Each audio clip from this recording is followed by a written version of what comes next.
I'm here to talk about something I think is very important. I want to chat with you about erasing the stigma of mental illness and put it in perspective of the dodo bird in a minute. But first, let's keep in mind, you don't have to work hard to understand what the stigma is, a disability, of mental illness. It's a grossly disrespectful set of attitudes or statements, frequently in terms of mental illness, that they're dangerous, unpredictable, maniacal. Nor do we really need to work hard to know what the solutions are. We stop it. Actually, in the last 15 years, there's been enough research done now that we begin to realize that some approaches towards changing the stigma of mental illness might not work, might actually make it worse, and others seem to be more effective. And so what I want to do with you briefly is talk about what stigma is, how to fix it, focusing on unintended consequences, and then contact-based approaches. I blend different approaches to social cognitive health services research, but I come at this as a clinical psychologist, been working in psychiatric rehabilitation for about 25 years, actually having written an American textbook on it. I'm also a researcher, but most importantly, I come at this as a person with serious psychiatric disabilities. So I know what it means to be hospitalized, I know what it means to be on meds and suffering the side effects and hiding it from colleagues. I know what it means to have my wife explain to my kids again I got hospitalized and daddy's nuts. And I know what it means to come out. And so stigma is not just an intellectual abstraction for me, it's a personal issue. It's the issue which led to research that Shirley talks about, but more importantly, it's really led to trying to get our hands on the consequences. And in the process, we realize sometimes there are unintended consequences. And social scientists frequently call on the dodo bird to make sense of this. Those of you who are fans of Alice in Wonderland know the dodo bird. In it, the dodo bird hosted a race. At the end of the race concluded, everybody is one and all must have prizes. Which from the standpoint of a social scientist is a problem. Because if everything works, you don't know what to do. For example, in the original research in psychotherapy for depression, the original research suggested cognitive therapy with Aaron Beck did about as well as psychoanalysis of Sigmund Freud.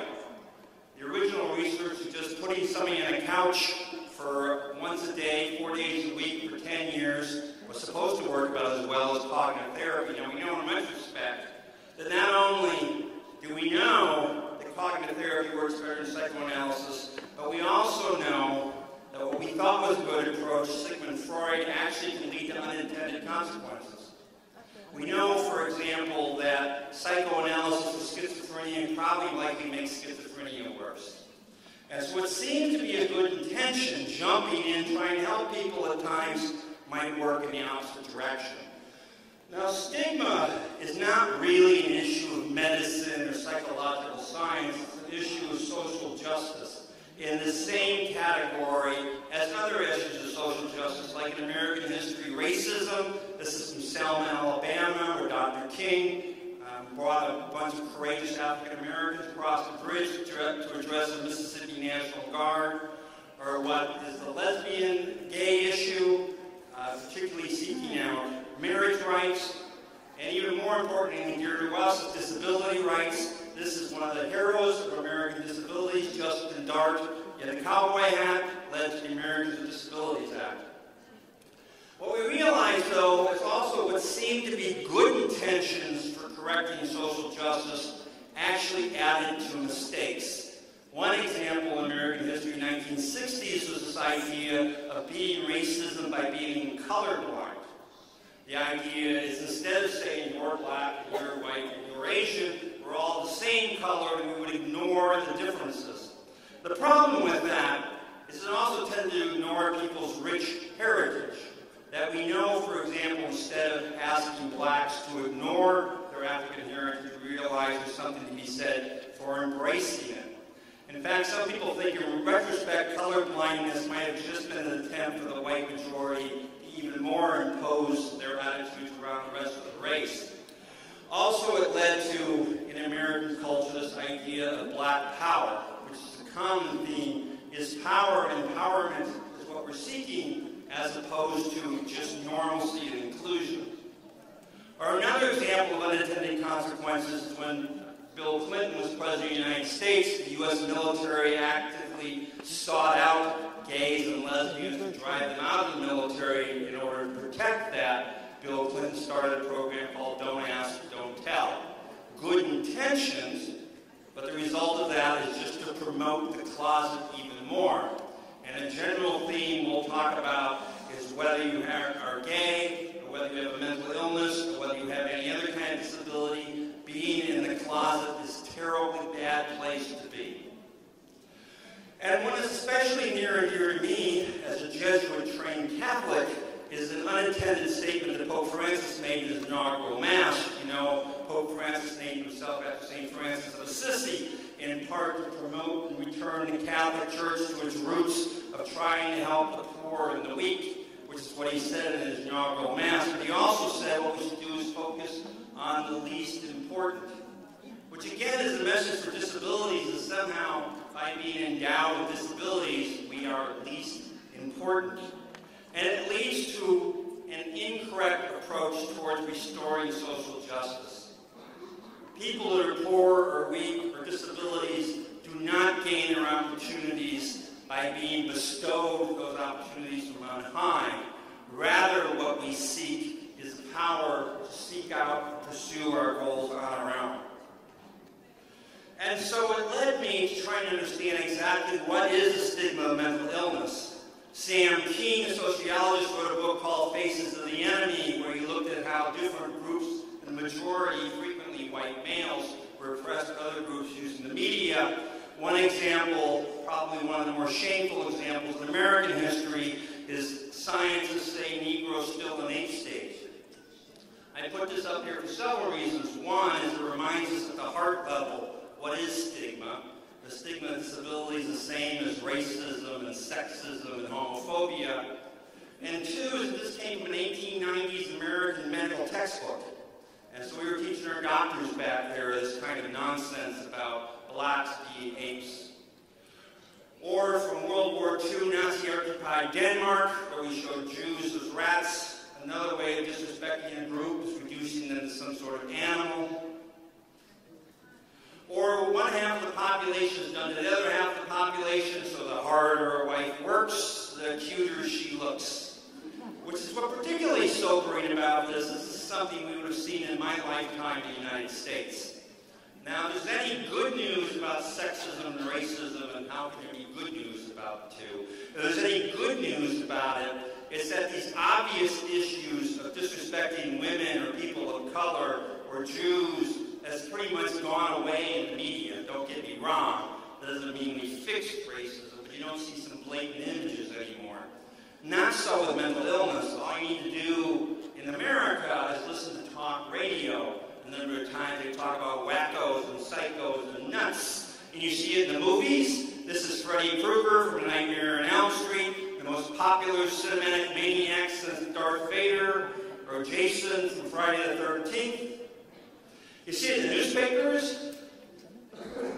Free mental patient kills mom, or get the violent crazies off of our streets. Now these are tabloids, right? This is what tabloids are supposed to do. I mean, in America, the only way you're going to buy one of these things is that they have such a horrendous cover on it. This is actually from a very serious, very well-written weekly in Chicago called The Reader. In this, the gentleman on the left in drug-induced psychosis, he was a physician at the time, killed his wife, ended up spending 15 years in the psychiatric prison outside Chicago, was about ready to be released to the community, and reporter Ted Klein wrote a fairly balanced article.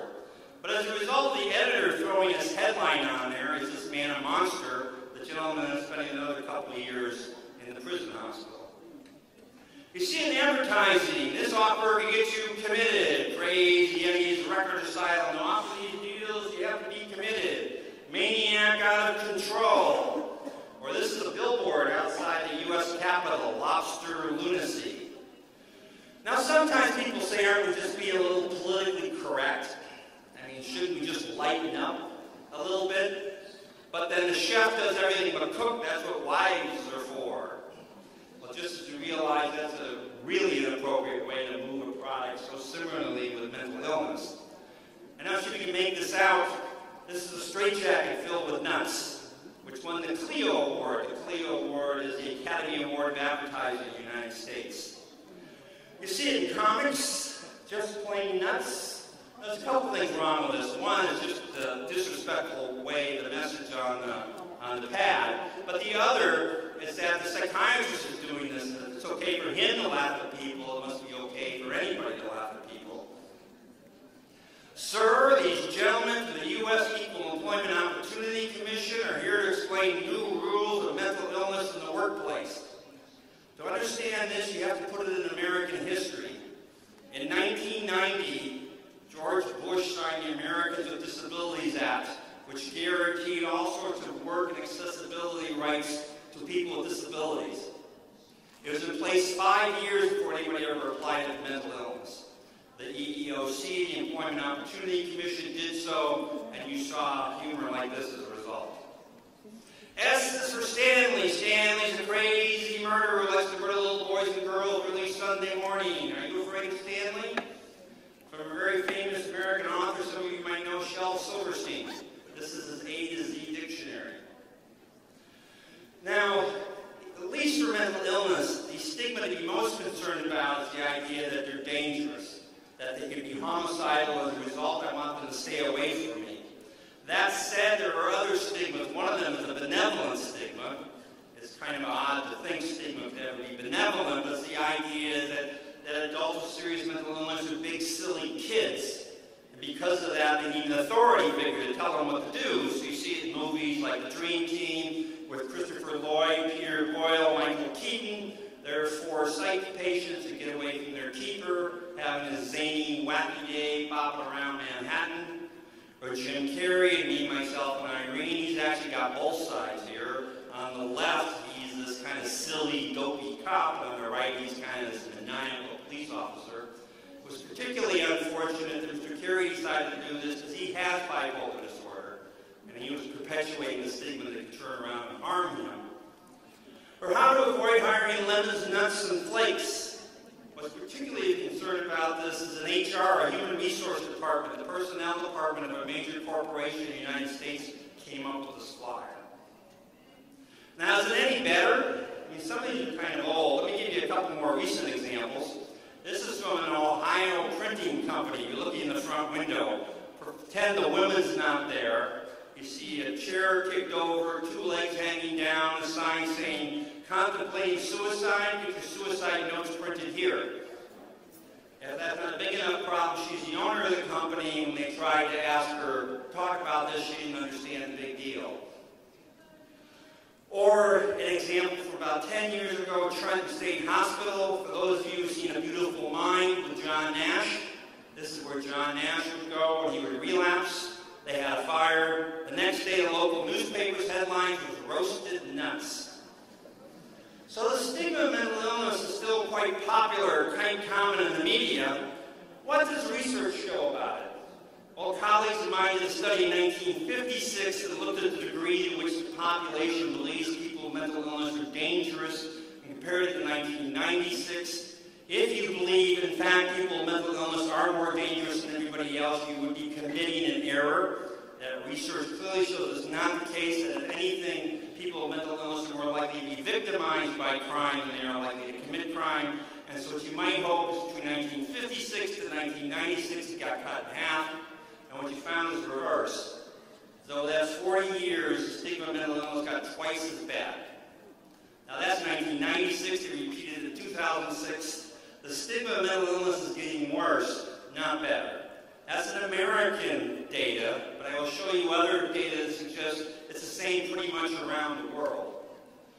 So let me give you a brief summary on what we think stigma is. Stigma is a series of stereotypes, prejudice, and discrimination.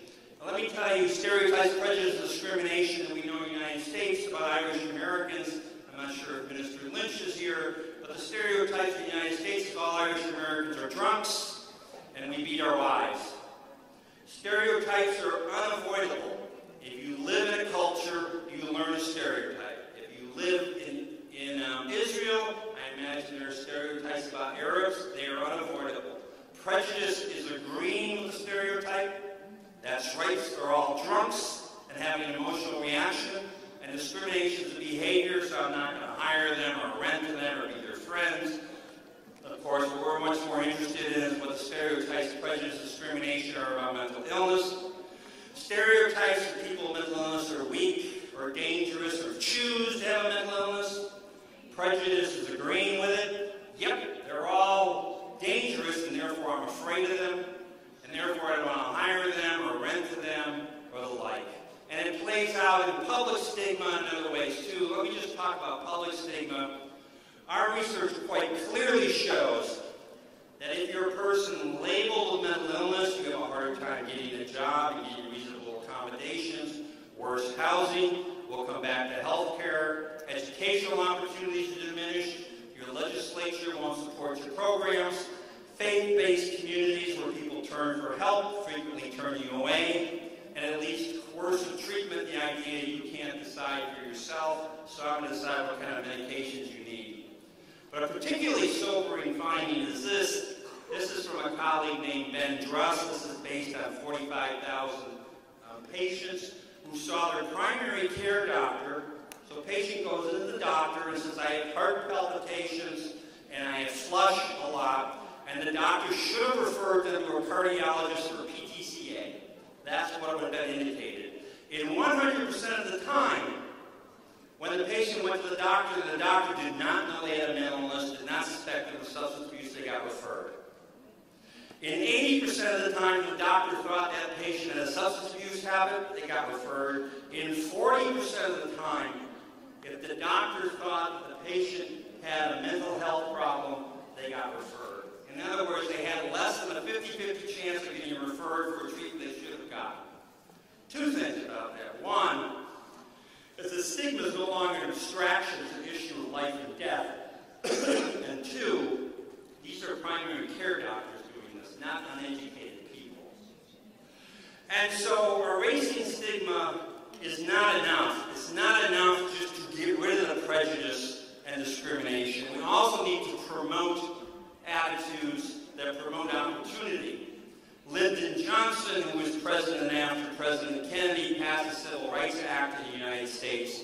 In a commencement address at Howard University in Washington, which is traditionally African-American university, he said, this is about civil rights. He said, you do not wipe away the scars of centuries by saying, now you're free to go where you want, do what you desire, and choose the leaders you please. He said, you need to promote affirming attitudes and actions.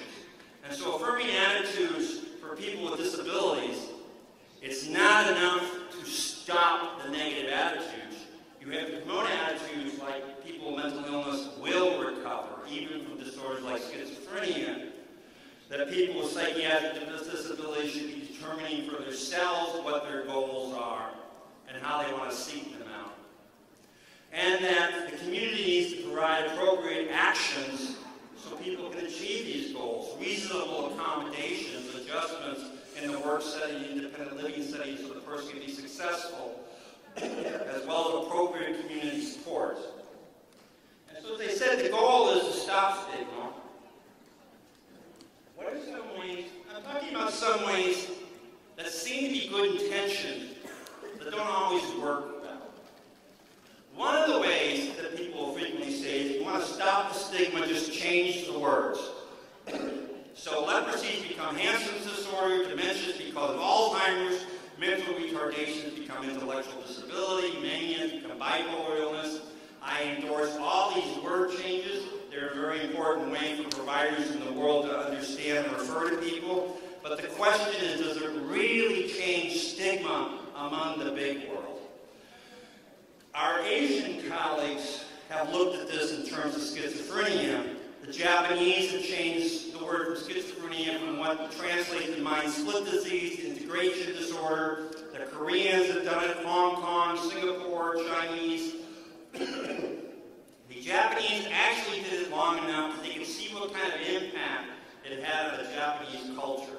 And so in a study by Takashi et al., they found two results. One result they found is that the average population was totally oblivious to whatever you call schizophrenia.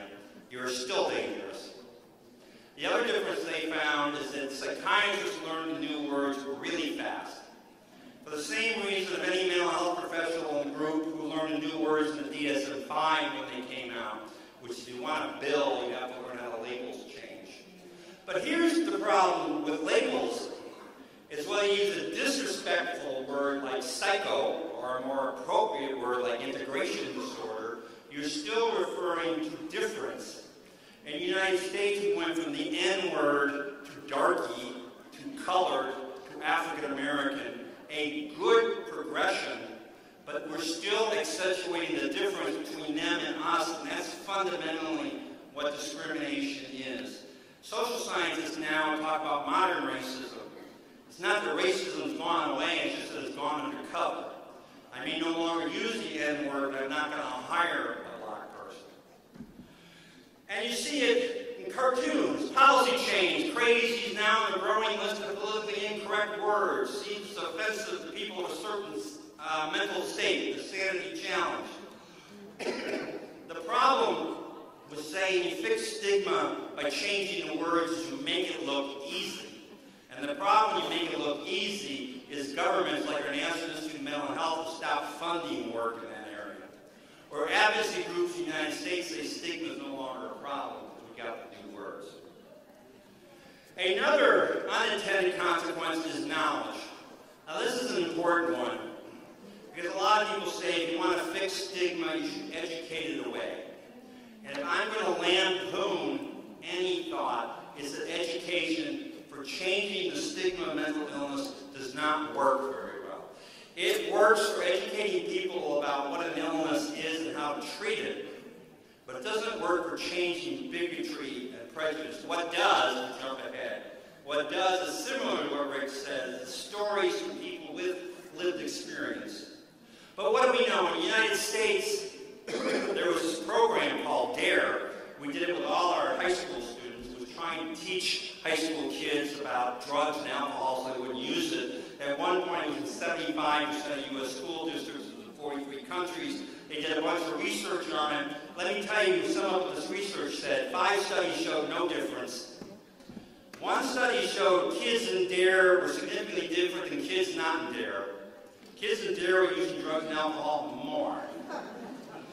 And so what seems to be a good idea doesn't always translate that well. So in the United States in 1990, they passed the decade of the brain. What they were doing is they were going around showing MRIs and PET scans to prove to people that schizophrenia was a brain disorder, with the idea that we blame people less for their problem because it was genetic. And in fact, that's true.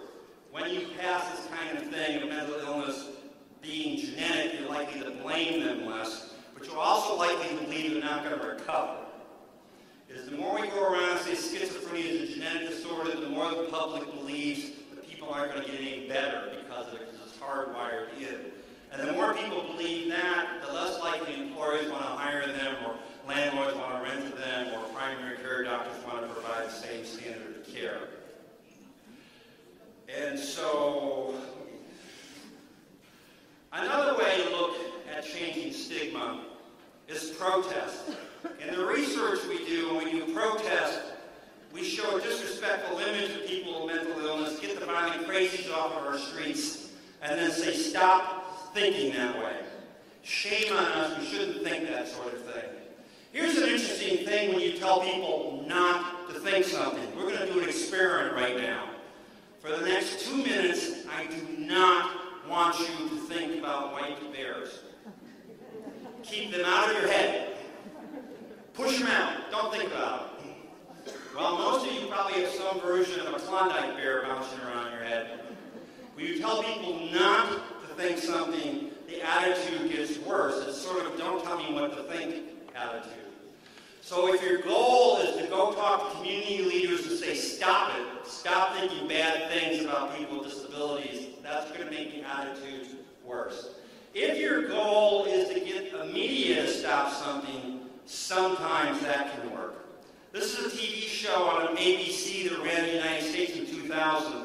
In the first episode, it was set in a prison hospital in New York City. In the first episode, a person with schizophrenia is shot at 5 police officers and stabbed a pregnant psychiatrist in the belly with a hypodermic needle. Groups like the National Alliance for Mental Illness and Stigma Busters talked to ABC and asked them to pull it, and after some coordinated effort they did, they took it off the air with 10 unshown episodes. And so if an episode cost $1 million, they decided to lose $10 million rather than risk the upset of a coordinated group of advocates. But protest doesn't always work.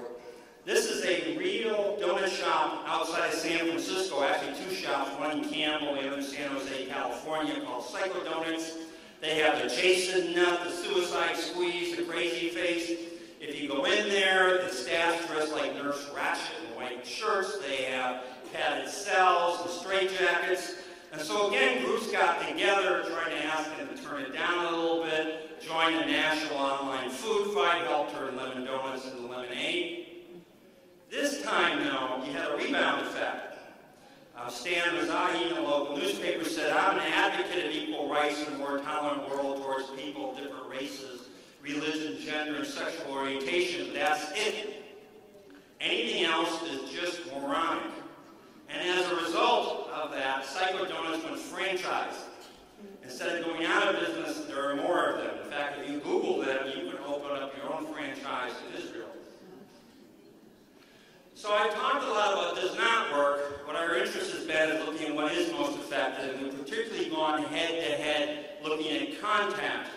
Contact is meeting people with mental illness, meeting people with disabilities, versus education, where experts get up there and talk about disabilities.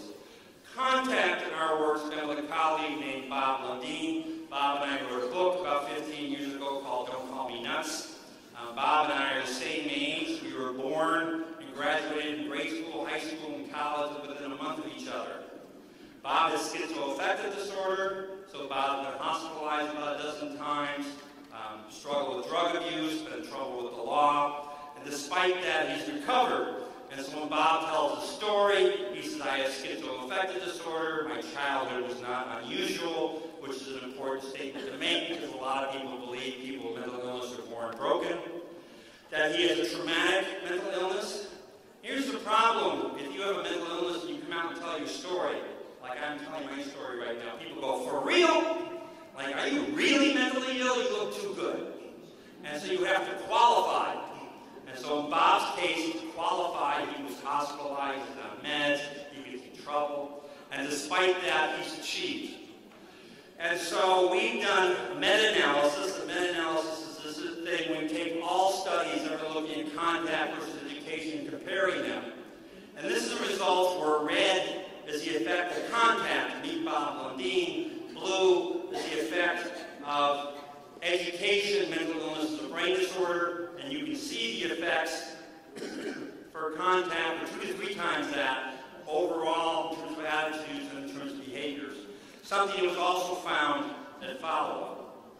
So if you want to invest in a program to help people with mental illness overcome their stigma, the investment should largely be people with lived experience coming out and telling their stories. And so for the state of California, our research institute we had there, we promoted what we consider to be the status quo for changing the stigma of mental illness. It's based on contact. Again, contact is a local social science notion of meeting people with a disability, and it should be targeted, local, credible, and continuous. What should targets be? You know, I'd like to be able to erase the stigma amongst Americans, amongst all people of the world tomorrow, but it's not going to happen. And as one advocate said to me, one person with mental illness said, "You know, I'd like you to like me, but at the end of the day, don't stop my opportunities." And so anti-stigma programs need to be targeted towards employers, so employers hire people with disabilities and provide reasonable accommodations. Towards landlords to provide appropriate space for them to live, healthcare providers, teachers, and legislators. Let me tell you, the anti-stigma program for an employer is going to look a lot different than it is for a legislator. In either case, those programs are run by people with mental illness. It should be local. We rolled this program out in Canada, and as many of you know, Canadians tend to think Americans are kind of full of ourselves, and so they don't really believe our perspective has a lot of value to them. But even more importantly, I'll give you a little American geography lesson. I'm from Chicago. We're Illinois, we're right in the middle of the country, we're what's considered the breadbasket. And while Chicago is a town of 10 million people, the entire state is very farm town, so we're up there at the top. And in the middle is a perfect state called Peoria. And Peoria is a bit of a farm community, and what they say in the Midwest is to play in the Peoria. Whatever we come up with, Chicago is not going to play in Peoria. Let me tell you, whatever we come up with in the United States is not going to play in Israel or Ireland or the Netherlands. Things need to be developed at the local level. So local means not only by country, but by city, by neighborhood, by faith-based community. Finally, you have to ask whether the message is credible and continuous. I've worked a lot with our Department of Defense and the Department of Veterans Affairs, but I have not been in the military myself, which is a concern because we know the stigma of post-traumatic stress disorder is quite high, especially with our recent involvement in the wars in Afghanistan and Iraq. And so we know in the work we've done is Marines talk to Marines, sailors talk to sailors. We know that officers have credibility with enlisted personnel, but not the other way around. We also know that meeting Bob Lundeen once is good, but it's not enough. That to have real stigma change, people have to come out. Which leads to what we believe is a grand plan of coming out. What we've learned from the gay community in some ways, I really think understanding the stigma of mental illness and other disabilities are quote-unquote hidden. And by hidden, I mean you can't quite see them. But we know that these disabilities is that being in the closet is very harmful, so the idea of coming out can be very helpful. And so we believe success to coming out with mental illness is for mental illness to come out mad and come out proud. In the United States, several famous people have come out. I love this slide because these are famous people in the United States, and my students go, who are those guys? Rod Steiger, Academy Award winner, Patty Duke, Mike Wallace from 60 Minutes TV show, Margot Kidder, who was the first Lois Lane. More recently, and people I've worked with is Patrick Kennedy, who's the son of John F. Kennedy, a very famous football player named Brandon Marshall, Glenn Close, who was Cruella de Vil, his sister Jessie Close. In each case, famous people are coming out, which is a good first start, but here's the problem when famous people come out. Thurgood Marshall was the first African-American Supreme Court Justice in the United States. And when he became Supreme Court Justice, a lot of progressive people say that's really going to change white people's attitudes. They're going to look at him and say, he's a black man, he's a great man, black people must be pretty competent. But it doesn't work that way. You look at a competent person like him and you say he's not like other black people. Or you look at John Nash's schizophrenia and you say John Nash is not like other people's schizophrenia. That the secret for being effective is for the average person to come out. And so this is a book that we just published, Coming Out Proud, Erase the Stigma of Mental Illness, which is 37 stories. These are the 37 authors telling their stories about what it means to come out, not just in terms of coming out about their illness, but be proud about their recovery. And so it's led to a program that we developed called Coming Out Proud. Let's talk a minute about a name. When you talk about words, it's really interesting. Because the United States coming out proud has gotten a lot of blowback to us. You have the lesbian gay community saying, what are you doing calling us mentally ill again? You have the far-right conservative community saying, how come you hook this interesting program up with gay folks? And so the program is also known as Honest, Open, Proud, or Rose by a Rose, is any other name. The state of Wisconsin we're working with is actually the one that coined this. It's a program now run by the National Alliance of Mental Illness. What it's arguing is, and it's a program that has 3 lessons to it. The first lesson is for people with mental illness, consider the pros and cons of coming out. Here's the reality, is coming out is quite risky. That if there were not risks to coming out, we wouldn't be talking about discrimination and prejudice and stereotypes. And so we ask people to consider for themselves the pros and cons of coming out. If they're going to come out, we ask people to consider different ways of disclosing. You know, I don't have to just come right up to a stranger and say, hey, I have bipolar disorder. You can come out and do it more strategically. And thirdly, what's the story I'm going to tell about myself? I mean, I've been hospitalized, I've been emergency rooms. We don't want to share that, but we want to select other parts of it. It's a program we've developed. It's actually a program that's been running out for about 5 years. It's on 5 continents. You may have seen flyers. We're having a meeting in the Sharon room at 18:30 today if you're interested in learning more about it. We have done 2 randomized controlled trials. You want to get your coffee. You definitely don't want to hear the data about 2 randomized controlled trials. This is the website, Honest, Open, Proud. The program, the manual, the workbook, the fidelity measure can all be downloaded for free. Our goal is to inform the advocate. Now, I do a lot of work in rehabilitation where I talk to psychologists and providers and social workers about the facts. But my constituency here is talking to advocates, people with lived experience. And our history is rife with advocates that we honor. Martin Luther King in terms of the civil rights and racism issues in the United States. But even in mental health, we have heroes. This is Clifford Beers. Clifford Beers in 1900 was hospitalized for 2 years in a state psychiatric hospital because of his mental illness. He came out, he said, I must fight in the open, and this is more than 100 years ago, where we used to believe people with mental illness were witches and demons. So talk about courage. He is an icon for us and the kind of effort we need to go through. And he reminds us of a prayer that Gandhi said that inspires a lot of the work we do. Let our first act every morning be to make the following resolve for the day. I shall not fear anyone on earth. I shall fear only God. I shall not submit to injustice from anyone. I shall conquer untruth by truth, and in resisting untruth, I shall put up with all suffering. What's good for him is good for us. Thank you.